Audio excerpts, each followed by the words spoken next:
Avis vascular centre మన దేశంలోనే the best varicose vein hospital. సాధారణంగా మనం ఏమనుకుంటాం అంటే సార్, రాకి నేను అప్లై చేశాను, నేను రాలో జాయిన్ అయ్యాను అని మనం అనుకుంటాం సార్. కానీ నిజం అది కాదు సార్.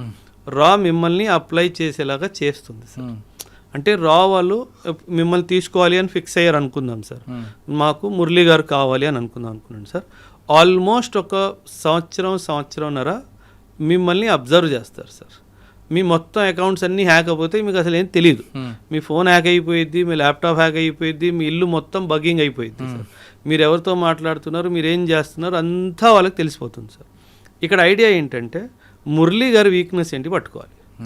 మురళీ గారి వీక్నెస్ డబ్బా, మురళీ గారి వీక్నెస్ అమ్మాయా, మురళీ గారి వీక్నెస్ ఇంకేమైనా హోదానా, ఇవన్నీ తెలుసుకుంటారు.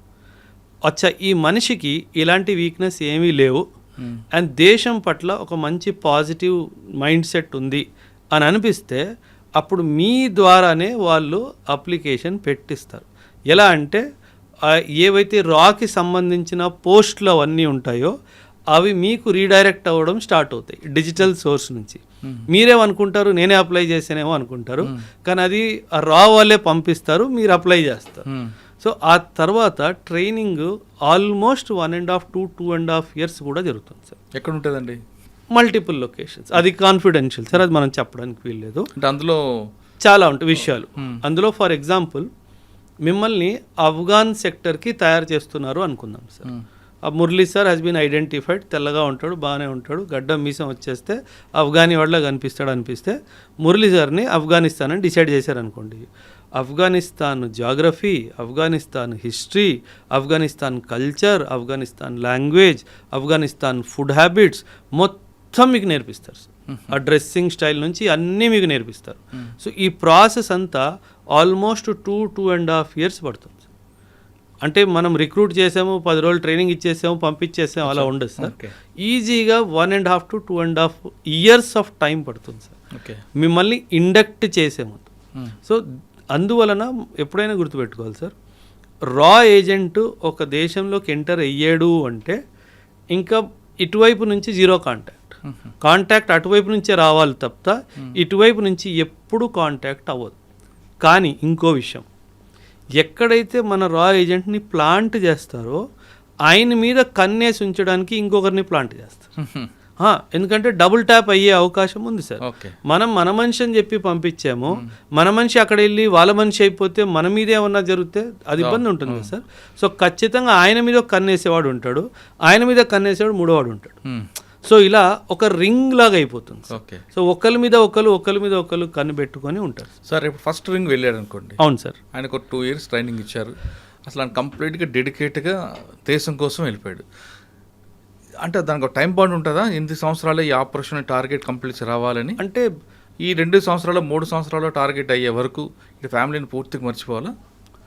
ఇంకా అంటే ఫ్యామిలీ ఆ డైమెన్షనే లేదు సార్, అసలు ఆలోచనలోనే మైనస్ సార్. కానీ అప్పటికి పెళ్ళి ఉంది అనుకోండి, పిల్లలు ఉంటారు కదా, ఇంకా పని మీద వెళ్ళాను అంతే సార్. అంతే గవర్నమెంట్ పని మీద ఆఫ్ఘనిస్తాన్ వెళ్తున్నాను, లేదా గవర్నమెంట్ పని మీద ఫ్రాన్స్ వెళ్తున్నాను. ఫ్రాన్స్ అని చెప్పి ఆఫ్ఘనిస్తాన్ వెళ్ళొచ్చు, శ్రీలంక వెళ్ళొచ్చు, అంతే చెప్పడానికి వీల్లేదు. ఎందుకంటే అక్కడ వాళ్ళ ఇంట్లో కూడా బగ్ ఉంది. అవును, నువ్వేం చెప్తున్నావో, నువ్వు ఇంట్లో ఏం వాళ్ళకి సార్, ఇఫ్ యు ఆర్ ఎ రా ఏజెంట్ నీ మైండ్లో ఏం జరుగుతుందో పాలిగ్రాఫిక్ టెస్ట్ చేసుకొని తెలుసుకుంటాడు.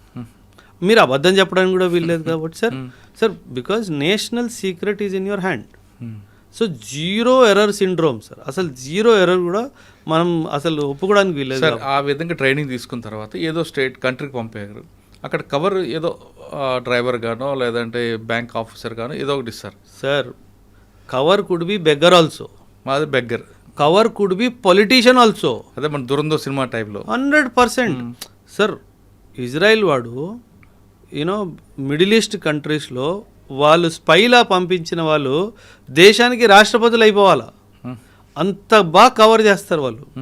So don't think that spy అనగానే బిచ్చగాళ్ళ ఉంటాడు, స్పై అనగానే డ్రైవరు కూలోళ్ళ పనిచేస్తాడు, కుక్లా పనిచేస్తాడు. Not necessarily A high ranking official can also be are agent.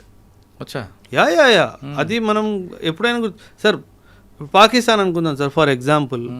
వాళ్ళకి ఏముంది సార్, కక్కూర్తనం, డబ్బుల కోసం దేశాన్ని అమ్మేసే జాతి వాళ్ళది. సో కొన్ని డబ్బులు వాళ్ళ మొహన్ పడేస్తే వాడు ఏమైనా చేస్తాడు కదా సార్. అదే నన్ను ఎమ్మెల్యే చేయొచ్చు, ఎంపీ ఏమైనా చేయొచ్చు, మిమ్మల్ని రాష్ట్రపతి చేసేస్తారు, మిమ్మల్ని ప్రధానమంత్రి చేసేస్తారు. అందులో ఏముంది సార్, వాళ్ళు డబ్బుల కోసం ఏమైనా చేయడానికి సిద్ధంగా ఉన్నారు సార్. సో మన దగ్గర డబ్బుకి దేవుడి దేవుల లక్ష్మీదేవి కటాక్షంగా మనకి ఏ తక్కువ లేదు దేశానికి. సో హ్యాపీగా సార్ ఆ విధంగా ఒక టార్గెట్ ఇచ్చారనుకోండి మనకి, ఏదో కంట్రీలో సీక్రెట్స్ కోసం పంపించారు, ఆ టార్గెట్ అయ్యే వరకు రాకూడదా?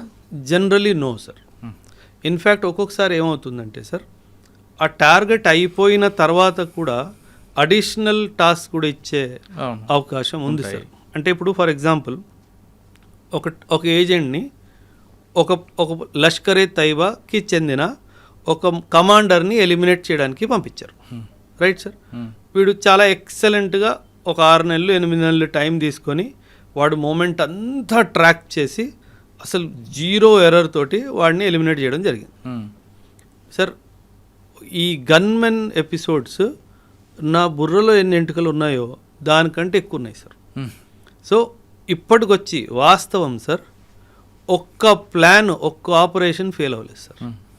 ఏనాడైనా గన్మెన్ దొరికిపోయాడా అని విన్నారా సార్? లేదు, ఉంటుంది. సమస్య లేదు సార్, అది ఏ కంట్రీలో ఉండదు, అది ఫుల్ ప్రూఫ్ సార్ అది. ఎందుకంటే వీళ్ళు చాలా ఎందుకంటే మీరు అన్నట్టు మీరు టైం స్లాగ్ వాళ్ళకి టైం ఉండదు సార్, వాళ్ళకి టార్గెట్. నీకు టార్గెట్ ఇచ్చాను, ఈ పాకిస్తానీ బ్రిగేడియర్ వీడు 1999 వార్లో మన దేశానికి అన్యాయంగా ఇచ్చేసాడు, ఇంతమంది సైనికుల్ని చంపించింది వీడిని ఎలిమినేట్ చేయాలి, నీ టార్గెట్ టైం తీసుకో.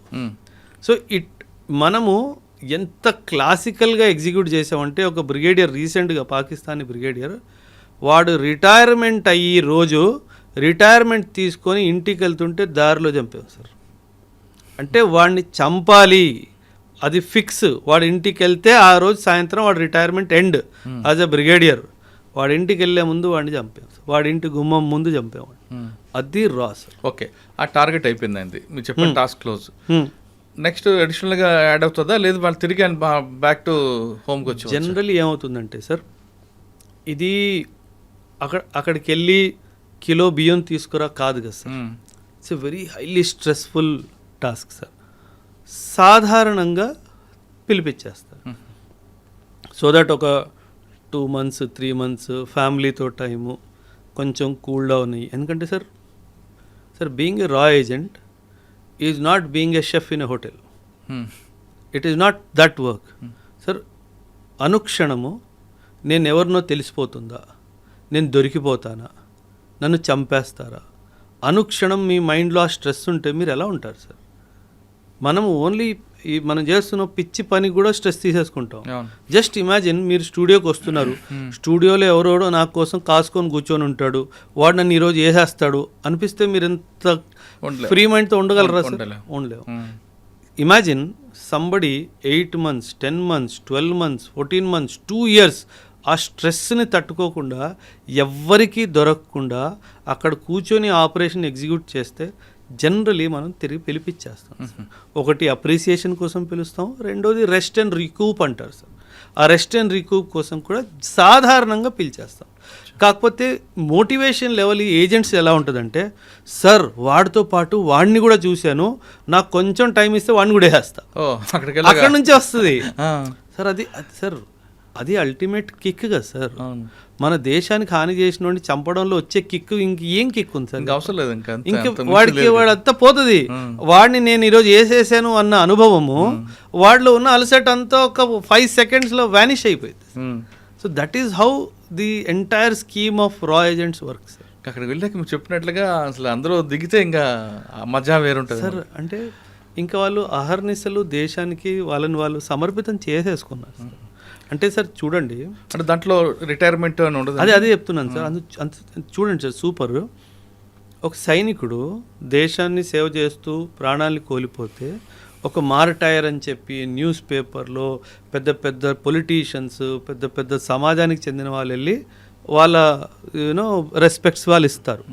కానీ ఒక సైలెంట్గా ఒక ఏజెంట్కి ఏమైనా అయితే అసలు మావాడు కాదనేస్తారు కదా సార్. అంటే మన దేశము మనల్నే కాదు అని అనేస్తుంది, అయినా సరే మనం మన దేశం కోసం పోరాడాలి. ఆ ఆలోచన రావాలి అంటే మీరంతా కమిటెడ్గా ఉండాలి సార్. అసలు అది దాన్ని మించింది లేదండి. అసలు లేదు కదా సార్. అంటే మన అందరికీ ఒక రికగ్నిషన్ మనకు పురుగు ఉంటుంది. ఒరే నేను చేశానని చెప్పరా, నేను చేశాను రా, వాడికి అసలు ఆ ఫీలింగే లేదు కదా సార్. అయితే చేశాను లేదా అంతే సార్, అయితే చేశాను లేకపోతే పోతాను, అంతే. మూడో ఆప్షన్ లేదు కదా సార్ అక్కడ.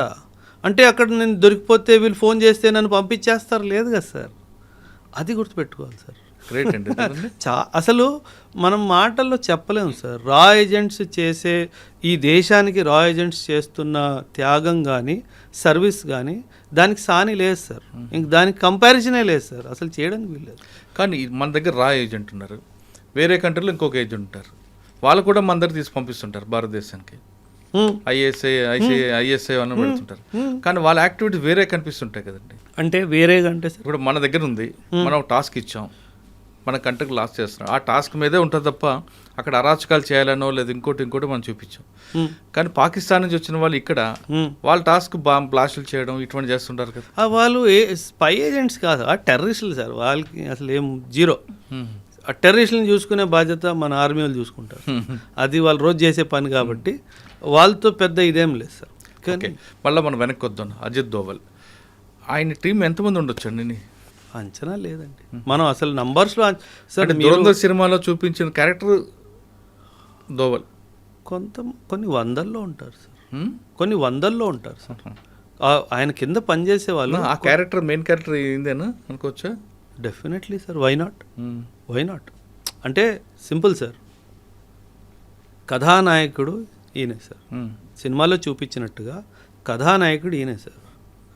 కథానాయకుడికి ఎప్పుడు ఏ బటన్ నొక్కాలో తెలుసు సార్. అక్కడ గ్రౌండ్ ఏజెంట్ కూడా తెలియదు. మీరు చూసుంటే దురంధర్ సినిమా ఎక్కడ బటన్ నొక్కాలో ఆయన తెలుసు. ఆ పొలిటీషియన్ మనోడే అన్న విషయం వీడికి ఏనాడైనా తెలిసిందా? తెలియదు కదా సార్. ఆ కథానాయకుడికి ఏ బటన్ ఎప్పుడు నొక్కాలో వాడికి తెలుసు సార్. ఇదే కదా సార్, మీరు టైగర్ జిందా హే సినిమా ఒకవేళ చూసుంటే కనుక, సల్మాన్ ఖాన్ సినిమా, యా టైగర్ జిందా హే, టైగర్ అభి బాకీ హే, ఏదో పేరు మీద సినిమా ఉంది సార్.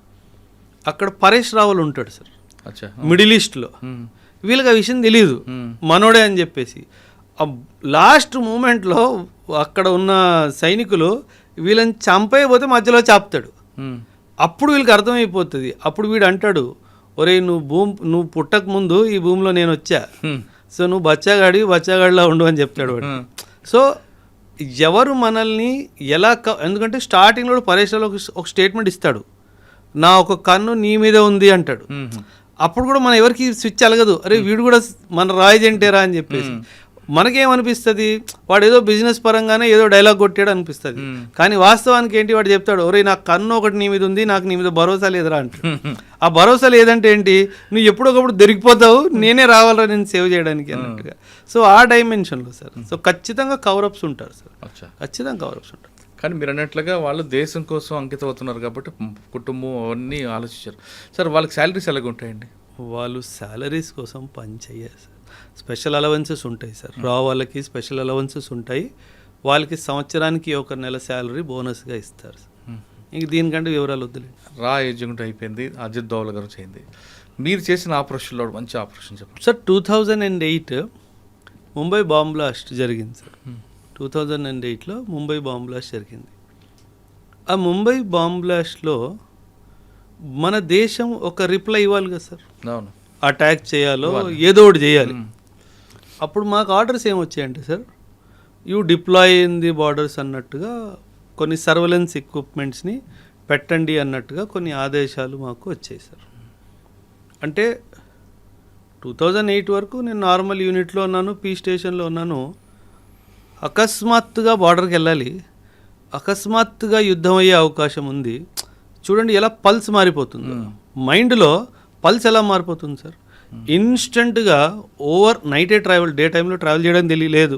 డే టైంలో ట్రావెల్ చేస్తే ఎనిమీ సర్వేలెన్స్ సిస్టమ్ ద్వారా తెలిసిపోతుంది. ఓవర్ నైట్కి వెళ్ళి దొంగచాటున బార్డర్ దగ్గర ఒక సర్వేలెన్స్ ఎక్విప్మెంట్ పెట్టాలి అంటే ఆషామాషిగా సార్. అంటే దట్ వాజ్ అండ్ ఆ సర్వేలెన్స్ ఎక్విప్మెంట్ ద్వారా మనం ఎనిమీ డీప్ టెరిటరీలో చూడాలి అంటే ఒక హైట్ మీద పోవాలి సార్. దాన్ని మాస్ట్ అంటారు, MAST, మొబైల్ మాస్ట్ ఉంటుంది. 30 మీటర్స్ హైట్ మీద మొబైల్ మాస్ట్ మీద సర్వేలెన్స్ ఎక్విప్మెంట్ పెట్టి ఎనిమి లోపలికి డీప్గా 12 కిలోమీటర్ల లోపలికి చూడాలి అని మాకు ఆదేశం. ఇమాజిన్ నువ్వు 30 మీటర్స్ హైట్లో కూర్చొని ఉన్నావు, చిన్న తప్పు నీ లొకేషన్ వాడికి దొరికితే ఇంకేది మిగలదు. వాడికి తెలుసు 2008-26 ముంబై బ్లాస్ట్ జరిగింది, అటాక్స్ జరిగాయి, భారత్ ఏదో ఒకటి చేస్తుందని చెప్పి వాడు కూడా కాపు కాసుకొని కూర్చుంటాడు కదా సార్. ఒక చిన్న మూమెంట్ తప్పు నువ్వు ఎక్కుతున్న సౌండ్ వల్ల వాడికి తెలిసినా, నువ్వు ఎక్విప్మెంట్ సెటప్ చేస్తున్న సౌండ్ వల్ల వాడికి తెలిసినా, నువ్వు అబ్జర్వ్ చేస్తున్నావు అన్న రేడియో ఫ్రీక్వెన్సీ సిగ్నల్స్ కూడా వాడికి తెలిసినా, నీ communication silence, though communication was completely silence, radio set open చేయడానికి వీల్లేదని చెప్పేశాడు సార్. అబ్జర్వేషన్ ఇవ్వాలి, అబ్జర్వేషన్ చేసి కింద కమాండ్ పోస్ట్కి ఇవ్వాలి, ఏం చేయాలో మీతో సంబంధం లేదు. అంటే పరిస్థితి ఎలా అయిపోయిందంటే ఇటు కదలలేము, ఇటు ఒక చిన్న సౌండ్ చేయలేము, వాడేమో మనల్నే చూస్తున్నాడు, వాడు ఎప్పుడు ఎలా రియాక్ట్ చేస్తాడో తెలియదు. అంటే ఫస్ట్ టైం ఆ పోస్ట్ ఎక్కడది? రాజస్థాన్ బోర్డర్. ఫస్ట్ టైం లైఫ్లో సార్ భయం అంటే ఏంటో అర్థమైంది సార్. ఆ రోజు రాత్రి అమ్మ ఇంత భయంకరంగా ఉంటుందా ఎక్స్పీరియన్స్. అండ్ మీరు డైరెక్ట్ ఫైరింగ్ రేంజ్లో ఉన్నారు సార్. వాడు మా అయితే ఒక్కసారి మిస్ అవుతాడేమో, రెండోసారి మిస్ అవడు.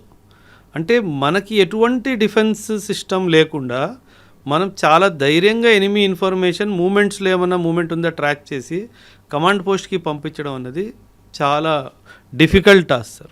సో ఆ రోజు ఫస్ట్ టైం నాకు అర్థమైంది, అంటే చిన్న తప్పు జరిగితే చచ్చిపోతాము అంటే ఎంత సీరియస్నెస్గా చేయాలి. అంటే సార్ మన బాడీలో ఒక చిన్న షైనింగ్ ఐటమ్, ఆ పెన్ను పెట్టుకున్నా సరే ఆ పెన్ను షైన్ అయింది అనుకోండి, ఏమంటారు కనిపించింది అనుకోండి రాత్రిలో, బుల్లెట్ అటే వస్తుంది.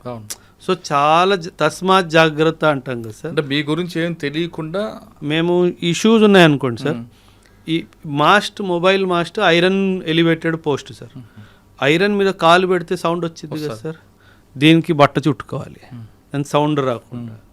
అంటే నా కడియం వేసుకుంటాను కదా సార్, ఆ కడియం రాడ్ తగులితే సౌండ్ వస్తుంది, కడియం మొత్తం చేసుకొని దాన్ని దారంతో కట్టి, దానికి కూడా లైట్ పడితే దారంతో కట్టేయాలి దీన్ని. సో అంటే చిన్న చిన్న విషయాలు చాలా జాగ్రత్తగా ఉంటే కానీ అలాంటి ఆపరేషన్స్ ఎగ్జిక్యూట్ చేయలేము సార్. చాలా ఇన్ఫర్మేషన్ గ్యాదర్ వచ్చింది సార్. పాకిస్తాన్ చాలా విపరీతంగా వాళ్ళు పోస్టుల మీద వచ్చి ఆక్యుపై చేయడం జరిగింది సార్. అంటే బట్ సమ్హౌ అటాక్ ఏం మనం చేయలేదు. ఇన్ఫ్యాక్ట్ సార్ 2008 ముంబై అటాక్స్ తర్వాత మన దేశం ఎటువంటి కీలకమైన యాక్షన్ పాకిస్తాన్ మీద తీసుకోపోవడం అన్నది చాలా పెద్ద దుర్భాగ్యమైన విషయం సార్. ఏదైతే ఇప్పుడు పహల్గామ్లో జరిగిందో, తిరిగి మనం ఎలాగైతే ఆపరేషన్ సింధూర్ చేసామో అలాంటిది 2008లో చేసుంటే కనుక వీళ్ళకి ఇంత ధైర్యం వచ్చేది కాదు సార్. సో అది మనం 2008లో మాత్రం చాలా పెద్ద తప్పు చేసాం సార్. అసలు ఏమీ చేయలేదు సార్. 2001 పార్లమెంట్లో అటాక్ అయినప్పుడు కనీసం మనం మొత్తం మిలిటరీని తీసుకెళ్ళి బార్డర్లో కూర్చోబెట్టి ఆ దాడికి వస్తున్నారు అని చెప్పి వాడికి భయమైనా పెట్టాం. కానీ ఈసారి 2008లో అసలు ఏమీ చేయలేదు సార్. అంటే కొన్ని స్ట్రక్చరల్ చేంజెస్ వచ్చాయి, ఆ తర్వాత ఎన్ఎస్జీ హబ్స్ కొత్తగా పెట్టడం జరిగింది, అవన్నీ జరిగాయి. కానీ ఒక వాడికి బుద్ధి చెప్పే ఒక్క విషయం చేయలేదు.